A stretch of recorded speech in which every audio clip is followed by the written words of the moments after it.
It's been 3 months since Governor Hogan began closing businesses and other gatherings in order to slow the spread of the coronavirus. I know the closures have been difficult, but they have lessened the impact of this disease. While many people have been sick and too many have died, it would have been much worse if we had not taken the steps we took, and our actions have made a difference. Now, based on the data and science, we have slowly been reopening and easing the restrictions.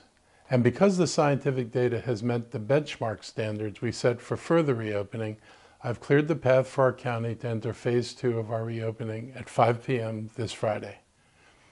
Retail businesses can reopen with limitations. The same is true for swimming pools and indoor dining. Playgrounds will reopen. Nail salons can reopen with limitations. Gyms can open with restrictions. And houses of worship can hold services with limitations. Stores inside malls can open, again, with limitations. I want to emphasize the limitations and restrictions. It is vitally important that everyone follow the guidelines. Even as we open up, the basic guidelines stay in place. Please continue to maintain physical distance whenever possible. Wear a face covering when you're out and about.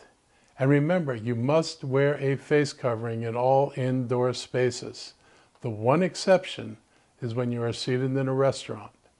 And please wash your hands regularly and carefully. We are seeing places around the country that have reopened too fast, and many are now experiencing a spike in cases. And some have had to reinstitute more restrictive policies. We don't want that to happen here. We're on a good path right now because we made hard decisions that were necessary to limit the spread of COVID. And we do not want to risk a spike in cases by changing our behaviors. We are all anxious to return to normal, but I can't stress enough that following guidelines on face covering and physical distancing is essential and required. We cannot get careless if we want things to continue to improve. There is still a lot we do not know about COVID-19, but one thing we do know, it is not going away and it is still active in our community. We will continue to watch the data, and if conditions worsen, we may have to reimpose some restrictions. Our adherence to these guidelines are what improved our situation and got us to this point, and I do not want to move backwards. I'm sure that you don't want that either.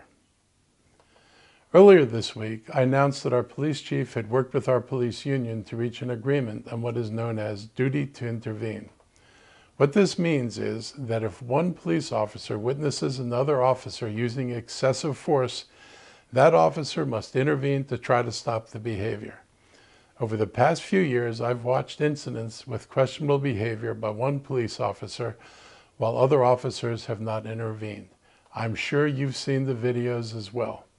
This has been an issue across the nation, as highlighted by the death of George Floyd and others, though it's been going on for a very long time. Here at home, I asked Chief Jones to work with our police union to address this issue. I want to thank our union for working to resolve this. This agreement is a significant step to clarify the role of any and all officers on the scene and their responsibility to intervene if another officer is using excessive force.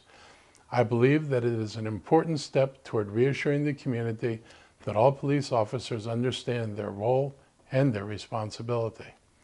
We will be taking other steps to improve policing in our county. This is more than just an issue of bad apples. It's an issue of hiring, training, promotions, and evaluations. For example, we've already completed a study on the decriminalization of homelessness, and legislation will be forthcoming. This is the time for a top-to-bottom review of all aspects of policing in the county, and then the implementation of actions that will make it better and, most importantly, meet the expectations of our community. Thank you for listening, and please continue to support your family, your friends, and your neighbors through these difficult times.